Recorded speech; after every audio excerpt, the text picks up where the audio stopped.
To start with, let me take you hundreds of years back, like a few centuries back.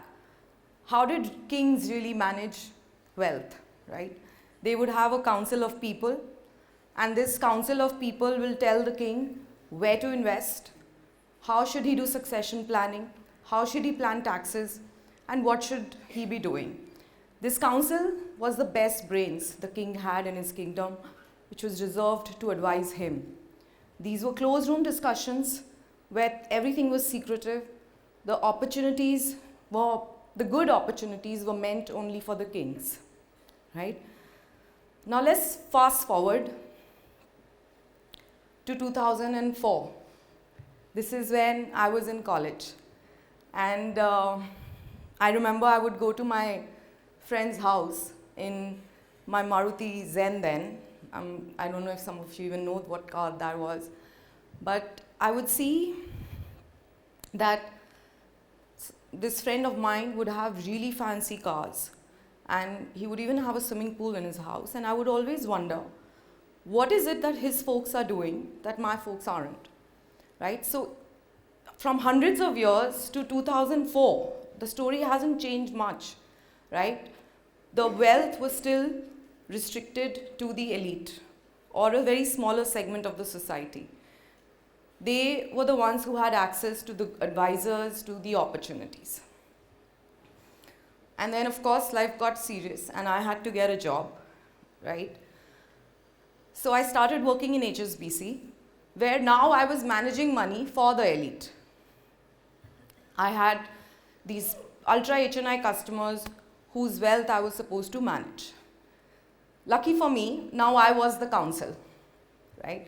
So it was very interesting to learn how these guys do businesses, how have their generations compounded wealth, right? But even while I was in HSBC, compounding was really not happening in the middle class.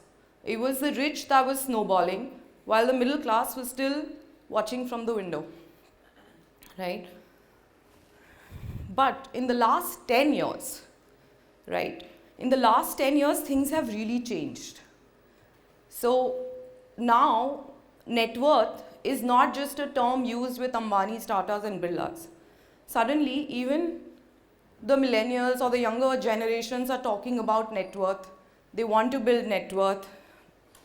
Dream jobs are not the thing they're talking about. You know, dream lifestyles is what they're talking about, where they want to travel, what is it, how they want to live, what cars they want to buy. So things have really, really changed drastically where there was nothing really happening much in the last 10 years.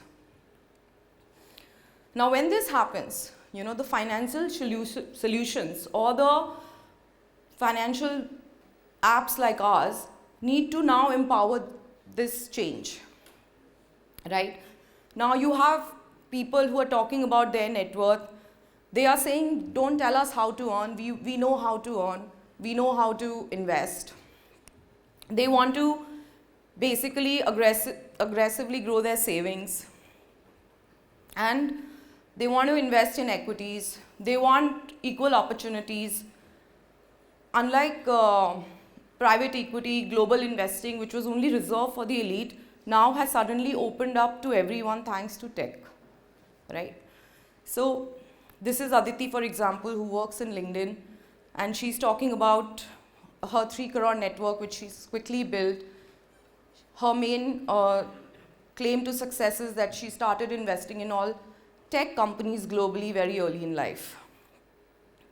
Rishabh here, who's a marketing agency person, is talking of net worth, which he's built in 4 years, right? So now we are looking at this era where net worth belongs to everyone, right? And while now everybody loves money, managing money is still cumbersome, right? Imagine if I tell you, you know, here's 1 crore, you'll be very happy. But if I tell you now manage this 1 crore, and you'll get stressed, right?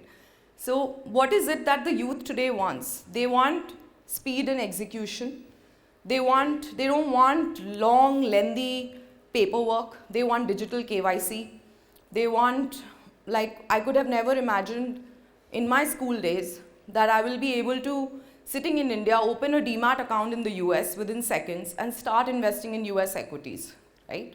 I could have never imagined that with $100 I'll be able to buy Apple stocks.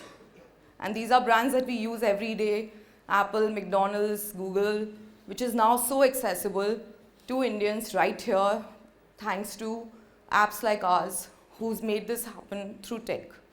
So what have we done? We've basically given solutions on speed, which is efficiency, faster processing, digital KYCs, accessibility of products. And this is, why this is important is, when you start telling yourself that it's not, financial well-being is not a privilege, it's a right. When you start telling yourself that you deserve it, okay? You want to live better, you want this lifestyle, then you suddenly have this newfound self-worth, right? You're more confident, which is where the country is right now. This is, imagine it to be like a balloon, which is inflated with confidence, self-worth.